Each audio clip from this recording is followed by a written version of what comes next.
The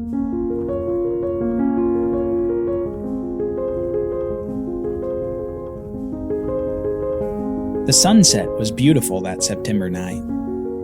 It was set against the calm waves of the ocean, with only a few puffy clouds in the sky. The blazing fireball of brightness crept toward the horizon, and just as it passed beyond view, the oranges of the sunset began to transform into hues of pink and then purple. As twilight set in, the clouds forgot their milky white, and instead became inky blots in the sky that nearly matched the color of the waves hitting the beach.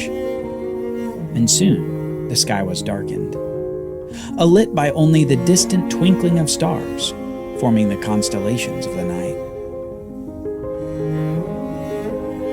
The words just spoken should paint a picture in your mind, a scene that you can imagine unfolding before you on the beach, a beautiful sunset to end a peaceful day. Now what I want you to imagine, just for a moment, is having only one sentence of that description. Let's take this sentence. The blazing fireball of brightness crept toward the horizon. With just that sentence, do you see the beautiful scene in your mind? Or do you see something else? Something that isn't a sunset at all? Outside of the context of the scene and description, a blazing fireball of brightness could be the remnants of an explosion. It could be a meteor. It could be a failed attempt at a rocket launch. Apart from its context, and apart from the other details, you wouldn't understand the sunset at all. You'd come away with something not intended by the words of that sentence on their own. We have to be careful when we read the Bible that we don't take certain people, places, and events and remove them from their context. We need to understand them in their right order, surrounded by the right events and people. Because when we see the events of the Bible for what they are, we see them as part of a bigger picture, part of the grand narrative being woven by God through history. When we get it right, we see not merely the people and events themselves, we begin to see the beautiful sunset in all its glory. The Bible isn't just a set of bullet points and sentences. It's the interwoven lives of generations, all drawing the reader to what God is doing in the world. And what He's doing is saving the world from sin and evil. By the end of the Bible, all the stories, people, and promises begin to converge. They converge on a single city, in a single nation, with a single king. But we're not there yet. So far, the story of the Bible is unfolding in layers. Layers of complexity and expectation, layers of promises and covenants, people, places, and events. In this walkthrough, we've gone through the first 5 books of the Bible, also called the books of Moses. It's these 5 books that create the solid foundation on which the rest of the Bible builds, so we need to make sure that we know them well. That's why we've spent nearly 70 episodes going through them. It's hard to overestimate the importance of the books of Moses. So in this episode and in the next, we'll be reviewing the books of Exodus through Deuteronomy. Now, if you need a review of Genesis, go back to our Genesis review episodes before listening to this one. This episode will be a review of the books after Genesis, covering the lives of Moses and the first generations of newly freed Israel. So let's get going. Exodus begins with Israel away from the land of Canaan. Many years prior, the 70 people descended from Jacob all came to Egypt to take refuge from a famine that had engulfed much of the world. But their stay became a stay that would last for generations. The nation of Israel grew and multiplied from 70 to over 2 million people around 400 years later. In the meantime, a new Pharaoh had arisen over Egypt, who saw the people of Israel as a threat to his rule. He enslaved the Israelites and forced them to labor for him and build his kingdom. But despite his attempts to stifle the growth of the people, not only by labor, but by genocide of their male children, a child is born who comes to change the course of history. In the midst of the genocide, an Israelite mother puts her child into a little basket ark to hopefully spare him from the death commanded by Pharaoh. Soon her plans succeed, as the child is discovered by none other than the daughter of Pharaoh. and Pharaoh's daughter names him Moses, meaning drawn out, because she drew him out of water. As Moses grows up and enters the household of Pharaoh, he witnesses the slavery of his people by the command of Pharaoh. When he's about 40, he angrily murders an Egyptian who is mistreating a slave before he flees to the land of Midian, a few hundred miles away from Egypt. There, Moses settles among the Midianites and marries the daughter of a Midianite priest as he takes up the shepherding practices of her clan. But shepherding sheep would not be his future. Instead, he would be the shepherd to the people of Israel. On one of his nomadic shepherding expeditions, he comes to the mountain called Sinai, also called Horeb. And there he discovers a burning bush that does not burn up. Soon out of the bush, God speaks to him and commands him to return to Egypt to free the people of Israel from their bondage. God reveals his name to Moses as Yahweh, meaning something like, "I am who I am." And Yahweh says that he has heard his people's cry in their bondage. He sends Moses to free them from Pharaoh's iron grip. After Moses reunites with his brother Aaron and approaches Pharaoh to let the Israelites go, Pharaoh intensifies his labor campaign on the Israelites. The Israelites groan at Moses and Aaron for causing Pharaoh to increase their labor. But soon, God acts. God sends 10 awful plagues upon the nation of Egypt, culminating in the death of the firstborn of every household in the land. Yet he provides instructions to Israel, detailing their way of escape from this plague. For each household to escape, they would need to slaughter a lamb and put the blood of the lamb on the doorposts and lintel of their home. God would see the blood of the lamb, and he would pass over their house in judgment.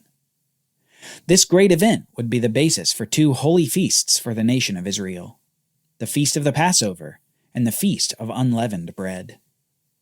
The bread in each home would be unleavened, because Pharaoh would react to this final plague in such a swift manner that their bread would not even have a chance to rise before they were cast out of Egypt. And that's just what happened. Israel is freed by the power of God, who decimated Egypt on their behalf. But this victory would be short-lived. After Israel is in the wilderness for a few days, Pharaoh changes his mind, realizing that he has just lost his kingdom's labor force.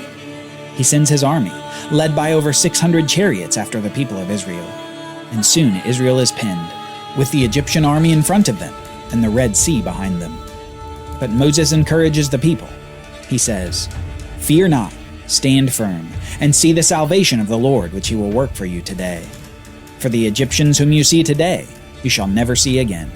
The Lord will fight for you, and you have only to be silent." Soon the pillar of fire and cloud through which God had been leading them blocks the Egyptian army from their view, and the sea behind them splits apart to reveal dry ground. The Israelites miraculously pass through the waters of the sea to flee Egypt. But soon God moves the cloud, and the Egyptians pursue them into the waters, only to be defeated by Yahweh himself. God releases the waters to drown the army of Egypt. After 400 years of Israel in Egypt, Yahweh heard the cry of his people and saved them from their distress. And soon he would bring them to the land that he promised to their forefathers, Abraham, Isaac, and Jacob. But not before he gave a law to the nation. The pillar of cloud and fire leads the people on a trek to Mount Sinai, the same place where Moses had been called out of the burning bush. But on the way there is when the problems really start for Israel. Shortly after beginning their trek, they begin complaining. First, they come to water that isn't potable because it's too bitter. They complain and grumble. Moses prays, and God provides a log for Moses to throw into the water to make it drinkable. The people are satisfied for a moment, but before too long they complain again. They complain that they have no bread and no meat to eat that they ate back in Egypt. While this angers Moses and Yahweh, God yet provides for the people. He provides them manna, the what-is-it bread from heaven, and he provides them quail for meat to eat. But soon they complain about water again, and through Moses God provides them water from a rock. This place where God provided water from the rock is memorialized as Meribah, where the people quarreled with the Lord. Soon the people come to Sinai, and God descends upon the mountain in fire and smoke, and tells the people the 10 words, the 10 commandments. The people, however, fear for their lives as they hear the voice of God and see his great power. They ask Moses to be their intermediary to God so that God will stop speaking to them. These 10 words begin God's covenant with his people, the Sinai covenant. God says that if the people obey this covenant, they will be blessed by him in the land of Canaan, but he warns them against disobedience. The main sign of the Sinai covenant is the Sabbath rest that God commands the people to observe. 6 days they will work, and on the 7th they will rest. 6 years they will farm their land, but on the 7th the land will rest. The Sinai covenant requires obedience, but with the obedience will come blessing.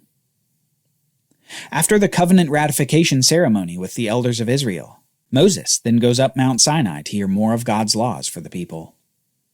While Moses is atop the mountain for 40 days and 40 nights, however, the people already forget their fear of Yahweh, and they break one of the 10 commandments. Moses' brother Aaron makes a golden calf, and the people begin bowing down to this idol and worshiping it with sensual dancing.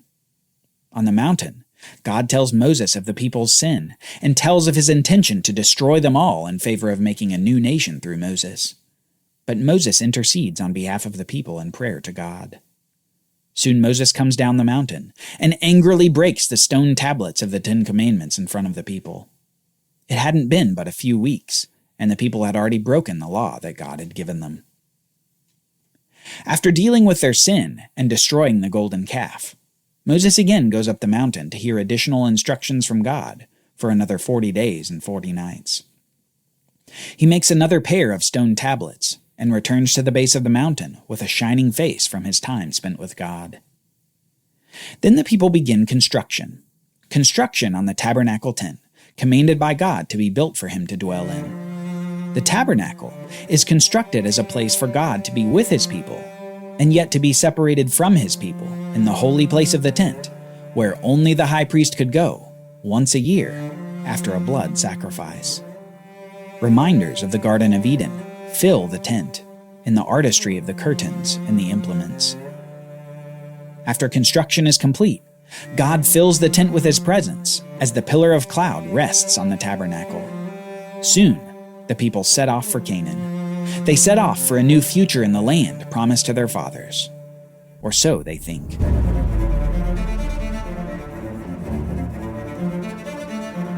Join us next time as we continue our review.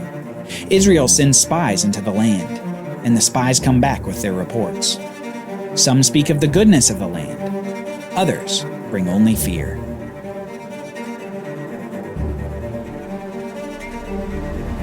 For Bible readings, reflection questions, and quizzes, don't miss the Bible Brief app. Available on iOS and Android, so you can go deeper into the story. The Bible Brief is a project of the Bible Literacy Foundation, a nonprofit dedicated to helping you learn the Bible. Give to support the Bible Brief by visiting BibleBrief.org or tap the Give link in the show notes. Thank you for supporting the Bible Literacy Foundation.